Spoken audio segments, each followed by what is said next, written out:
सैयद वसीम, आप मलीर काला बोर्ड पर मौजूद हैं। देखा जाता है कि जब भी काफी पानी जमा हो जाता है, इस वक्त क्या ताज़ा तरीन सूरत हाल आप देख रहे हैं अपने अतराफ?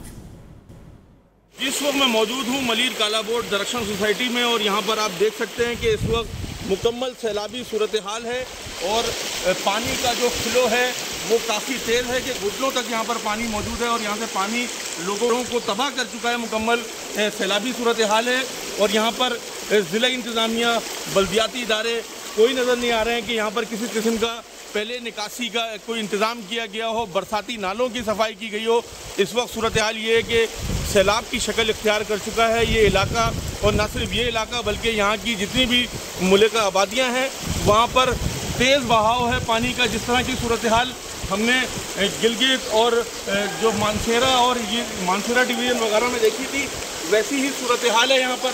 और पानी का जो बहाव है वो लोगों के लिए शदीद मुश्किलात का सबब बन चुका है, क्योंकि पानी लोगों के घरों को मुकम्मल जो ग्राउंड फ्लोर है उसको तबाह कर चुका है। जी।